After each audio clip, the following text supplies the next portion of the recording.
Final timeout for the 07 football team in the Horseshoe. Welcome to Buckeye Football Weekly. I'm Jeff Hogan alongside head coach Jim Tressel. And a roller coaster of emotion on this particular day, even without a football game, because it's senior day and a lot on the line for those guys. 15 of them. And, Coach, a lot of contributions and various contributions. Starters, you got guys playing on the practice squad, scout team, you got guys doing special teams, a lot of different guys here. Well, no question. And, you know, a lot of the discussion back in the spring when this season kind of began was, would we have the type of senior class that could lead us to do some good things? And they have.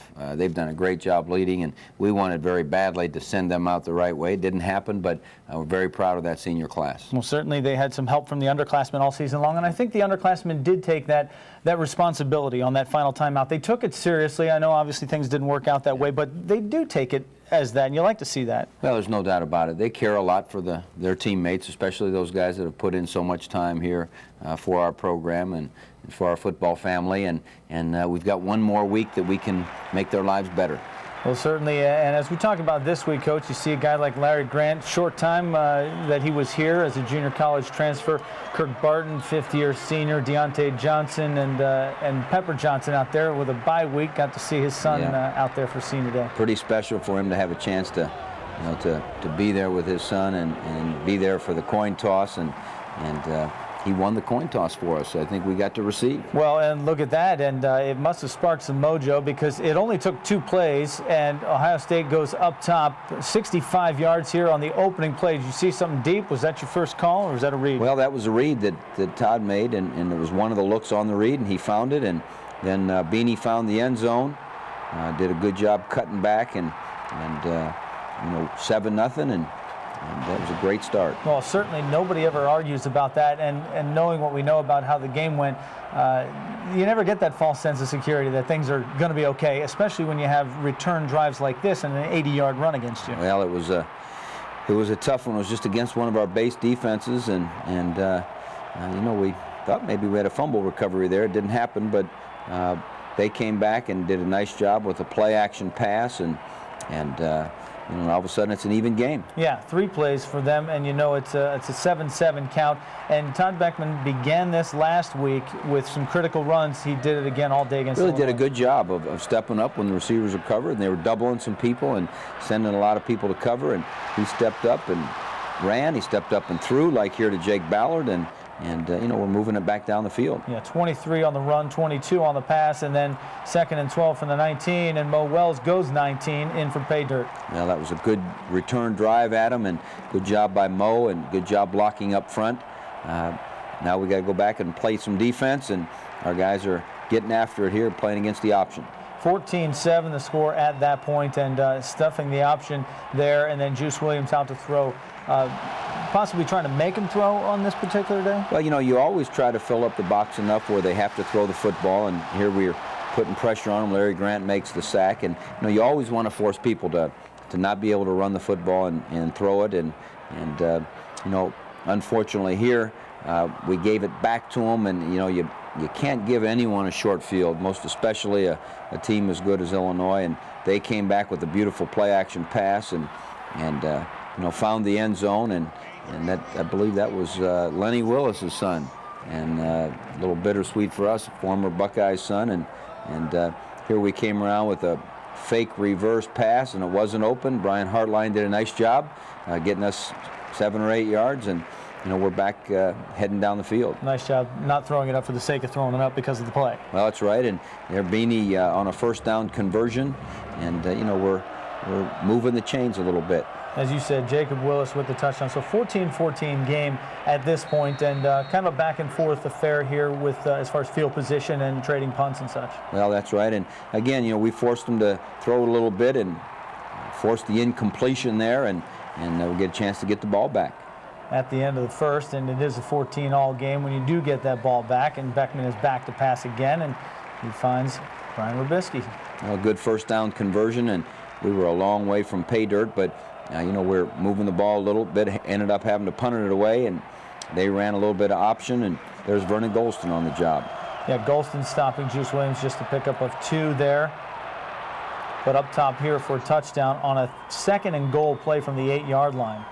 yeah, they went down and got that crucial score right before the half, but you could tell our guys at halftime, I mean, they were going to come out fighting, and they did a good job of preparing themselves, and they knew it was a heck of a ball game they were in, and two pretty good teams. Well, let's face it also, because in that position, when you go down at the half 21-14, there's some field position going back and forth there, a critical turnover, and there's a change in points there, ones that don't go on the board plus ones that go the other way. Well, that's right, and that really happened to us early in that third quarter, where we could have had some, go on the board, and we turned it over in the end zone. But it was a battle of a first half, and we knew it was going to be that and some in that second half. But you could feel that our guys were interested in going as hard as they could go, and I was proud of the way they played.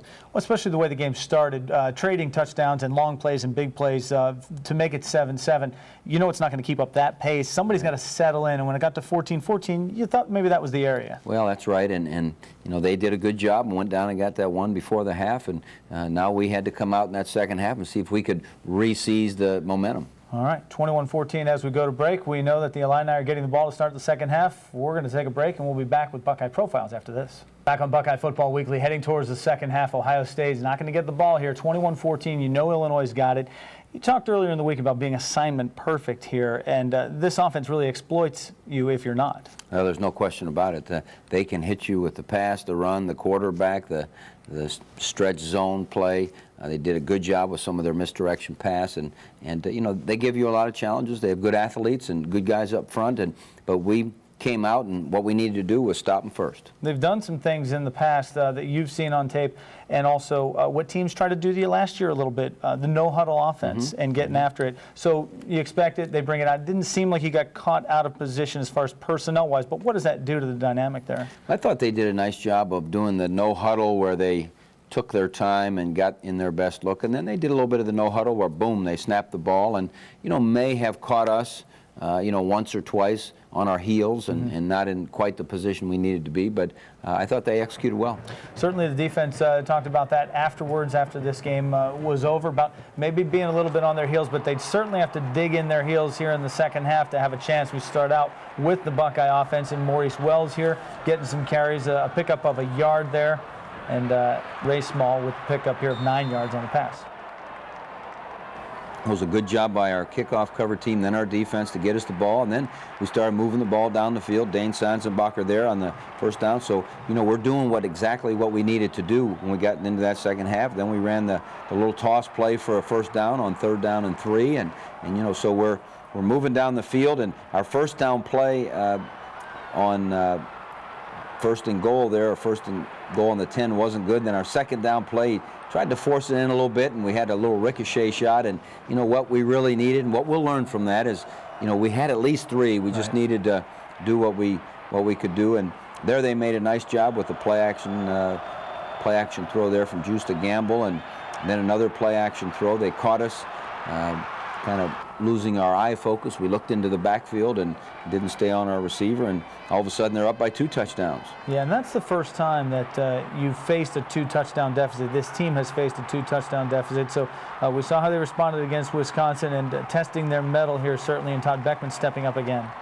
Todd had about 68 yards rushing, did a good job there, and the line is knocking them backwards, and we're moving the ball forward, and I thought this was a good answer drive. We just kept coming at them and just base plays, and there you see Beanie running behind some excellent blocking there, and we're moving the football down the field, and same thing, we hit it up in, and this one goes the distance, and now it's a 28-21 ball game, and the momentum, the crowd, the energy, everything was going our way. It certainly went to the Wells on this Veterans Day weekend. Beanie pick up 3, 6, and then 18. He rips one off for the touchdown, and your response to being down 2 scores for the first time is that you're down 1 score now and back in this ball game. Well, and the defense stopped him, and we get the ball back, and there goes Todd moving it up the field.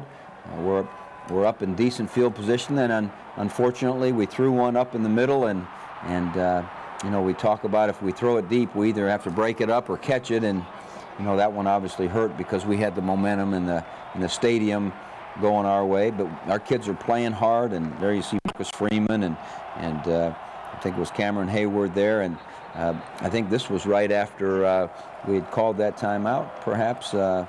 on the when they might have punted.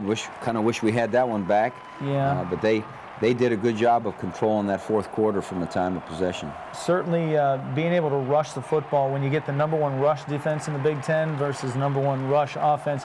A lot of times the defense will win that one, and it just didn't work out this time, trying desperately to get off the field. Well, there's no question. They mixed it up well, and they ended up being able to keep the ball and end the game, and Illinois earned that victory. Yeah, and the expectations from the outset of this season, and then having things go the way they did, you got to be proud of the run and the 28-game regular season win streak, the 20 games in the Big Ten. I know that it doesn't take anything off of a loss like this, but a pretty good stretch for these kids. Now, these kids have done everything that has been asked of them. They're extremely hard workers. They're competitive guys. They're first class. And thank goodness we have another ball game, and another big one at that. Well, the attitude coming out from the guys was that dwelling on this will do you no good. Well, no, we have to learn from it. There's no question about it. We have to do better than we did, in this ball game. But we've got to get focused on the next one, because there's none bigger when it comes to Ohio State than the Ohio State-Michigan game. And you don't usually get this opportunity when both coming off losses to come in, and still there's everything at stake here. Well, the outright Big Ten champion will come out of this game, and probably a BCS bowl bid and all the rest. But what's most important is the winner of the Ohio State-Michigan game will come out of this. That is absolutely correct. Well, thank you, sir, for that. Appreciate it. We'll have a little more on Michigan and that match coming up next.